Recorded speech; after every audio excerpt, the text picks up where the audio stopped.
All right. So I've been getting a lot of comments on my previous videos saying that India is the reason that the software engineering market is so bad right now.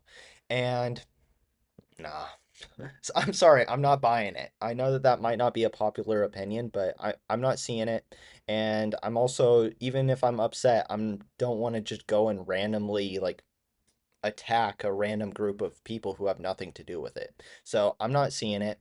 The other idea that people were saying is that it's H-1B visas that are the problem. And once again, I'm not seeing that. I'm not buying that one either. So in this video, I want to explain both of them.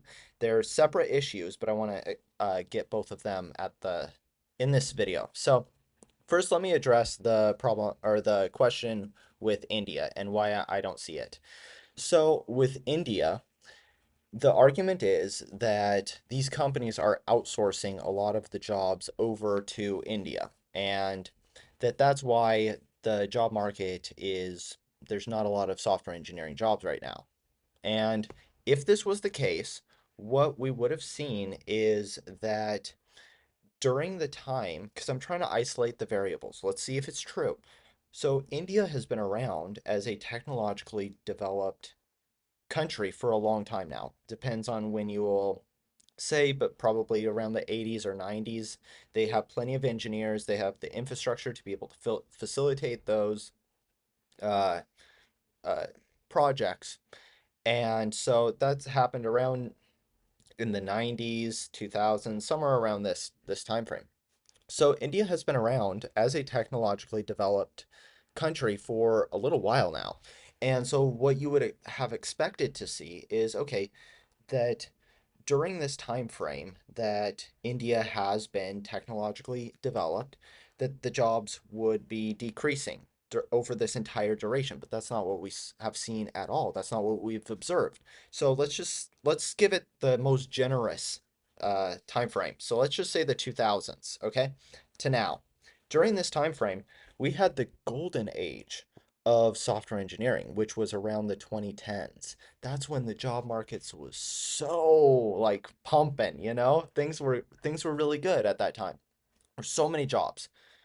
India was absolutely around. They absolutely had the software engineers, the electrical engineers, all of the engineers.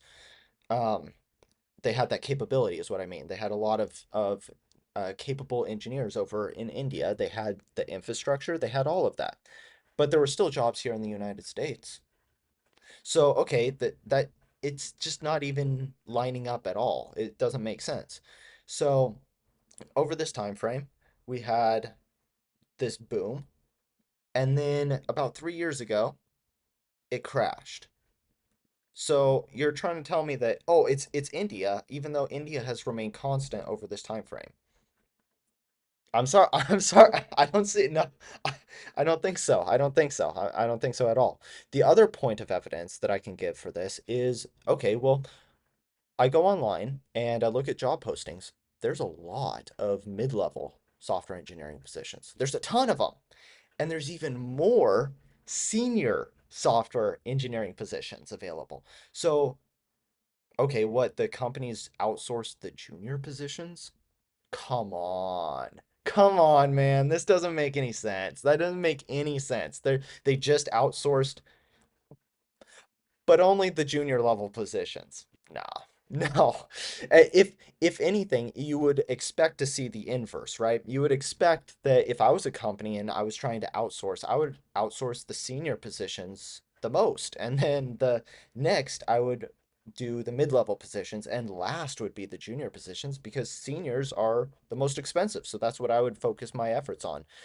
But we see an exact inversion of that where it's the entry level jobs which are not present, and there's tons of mid-level and software or and senior level positions. So no, on both cases, none of that makes any sense at all. So what actually over this time frame go up and down? What happened during this down tick? Well, two things at the same time. Interest rates spiked up, which means that companies are no longer going to be wanting to invest money into higher risk projects. Okay, that's number one. And number two is generative AI. So that actually aligns with the time frames of everything. And if we think about both of those points together, which jobs is generative AI capable of doing? Junior level positions. And we don't see junior level positions available. So come on, come on. No, no, it's not. It's not that. Um, so the second thing is the H-1B visas. So the evidence that I'm going to give for this not being the case is just my observations. So because I am fluent in Chinese, in Mandarin, I am when I was in school, I made a ton of friends from China and that region, and I obviously have a lot of American friends who are went and studied engineering as well. So I have a sample set, and I can observe both of them and see the results which occurred. So, okay, well let me look at my American friends. So I graduated about 2 years ago. There's commotion going on. So I okay. All right, so I graduated about 2 years ago, and uh when lost my train of thought. Apologies. So I graduated 2 years ago, and so how many of my friends have gotten a job in this 2 year time frame? I would say about 70% of my American friends were able to successfully land a job as an engineer. 70%. How many of my friends who are foreign, so people who are going through the H-1B visa process, how many of them were able to find a job? Zero. None of them. Not true. One of them. One of them. And so this specific person, he got an internship very early. I think his freshman year, he got an internship. Then his second year, he got an internship at Amazon. Then he got the next year got another internship at Amazon, and then fourth year he returned as a full-time. He got a full-time offer at Amazon. So that's where he works now. Does that sound like someone who's just like, oh yeah, here, given a job because he is a H-1B visa applicant, they gave him a job? No, that no. If it was the case that companies are just trying to only hire H-1B visas, I would expect this ratio to be flipped, that 70% of my friends who are applying from the H-1B visa process, 70% of them were able to successfully find a job, and 0% of my American friends were able to find a job in the engineering field. That's not what I'm seeing. I'm seeing the exact opposite of what we would be expecting. And again, just trying to think logically about this. Why would a company do this? If they are hiring a position in the United States, they are going to be paying the salaries of a United States job.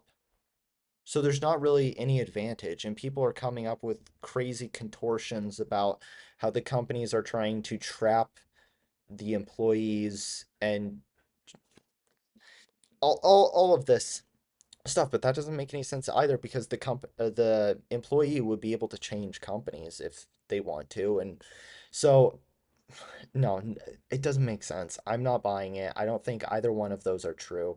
I think that what's actually going on is, as I mentioned, that the interest rates have gone up, which caused innovation to go down and projects to go down. Then, because of generative AI, that technology is capable of doing the jobs of an entry level position, and therefore entry level positions are dried up. So that's kind of what I'm thinking. I know that based on based on what I was reading, this video might not be very popular, but that's fine. I tell it the way I see it, and I'm not seeing it. So Sorry. Anyways, thank you guys for watching this video. I hope you enjoyed. If you did, subscribe. I would love to have you along on my journey. I'm going to keep posting videos, both talking videos like the one that I'm doing here, and then also I'm going to be doing engineering videos where I'm actually just doing projects. And I don't know, those ones might be a little bit boring, but that's kind of the inception of this channel is I want to do videos where I'm going around doing projects, just building myself up as an engineer, trying to learn, become a better engineer, improve my skills, this kind of thing. So I want to do both. I'll be doing the talking videos, and then also I want to obviously continue with building projects, doing all of the engineering stuff. So if that is interesting, I would love to have you subscribe and we can go on this journey together. So, yeah, thank you for watching. My name is Timothy Lee Grant and hope everyone is having a wonderful day. Goodbye.